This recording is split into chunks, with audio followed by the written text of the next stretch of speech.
What if you woke up tomorrow and you couldn't poop? What if you never pooped again? In this video, we'll go through the toll not pooping can have on your body, the reasons you might become poop-averse, and what you can do to get pooping once again.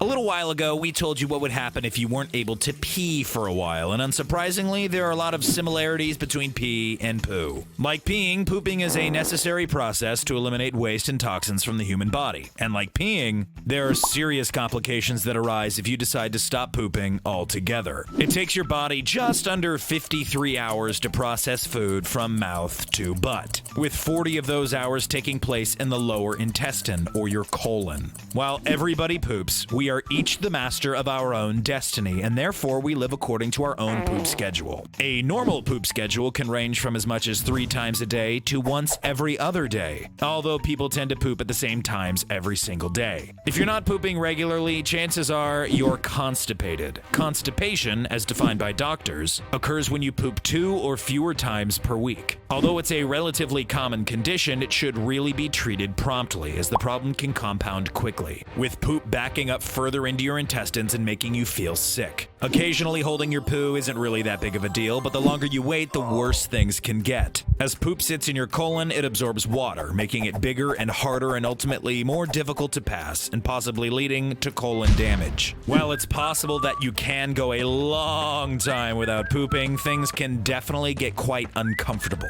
Bloating, nausea, and stomach pain are just a few of the symptoms you'd have to deal with. And those aren't even the worst. Not pooping doesn't just affect your digestive system, it can impact your entire body. A few examples of this are fecal impaction. If your stool compacts too much and becomes hard, it may require medical assistance to be removed. Bowel perforation. If your stool backs up into your intestines, it can put too much pressure on them and literally rip through, spilling poop into your abdominal cavity. This can be life-threatening due to the unsanitary nature of poop and the bacteria that lives inside of it. Cardiovascular risks. Chronic constipation can increase stress and elevate blood pressure throughout your body so much, it actually causes heart problems. But those still aren't even the worst. Oh no, far from it. You want to hear the worst thing that can happen if you stop pooping? Are you sure? Okay, fine, but you may want to sit down for this. If you stop pooping and the stool keeps compacting and backing up into your system, it's possible you could literally start throwing up poop from your mouth. Like you're a redheaded second-year wizard whose wand backfired whilst telling a xenophobic Slytherin to eat poop.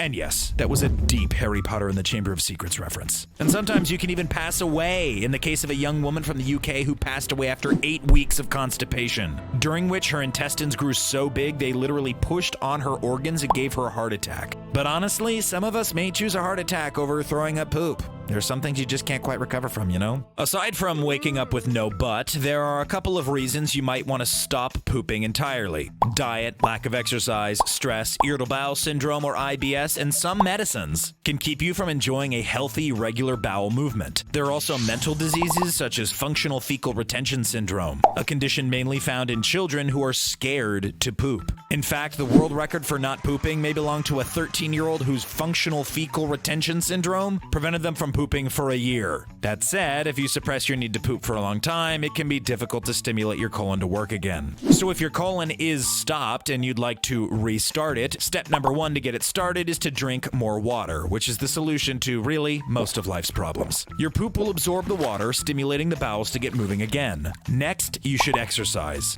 which is also another solution to most of life's problems. Movement generally massages the bowels, and you don't even have to do any risky exercises like squats. A simple brisk walk after supper can do the trick. Finally, reducing dairy intake, eating more fibrous fruit and vegetables, and cutting out processed foods can do wonders for your ability to poop cleanly. And again, these are generally tips for living a healthy life in many other regards. So there you have it. While the consequences of not pooping can be devastating, luckily the cures are extremely accessible and easy to come by. In a worst case scenario, you can buy some laxatives at your local pharmacy and get the engine revved up that way. A handful of people are born with a condition where they literally don't have a functioning butt. Without a butt, the only way to poop is with the help of a colostomy bag, which involves surgically attaching a bag to your intestines through your abdomen. It's a relatively straightforward procedure, and your quality of life won't really decrease at all, so don't worry. The important thing is that you are able to pass your waste products. After all, in the immortal words of gastroenterologist Ian Lustbader of NYU, birds gotta fly, fish gotta swim, and colons gotta poop. That's all for today, and thanks again for tuning in. If you're a fan of fecal facts and toilet humor, make sure you like, subscribe, and head over to the Brainiac YouTube channel where you can find other videos like this and many more. See you later, Brainiacs.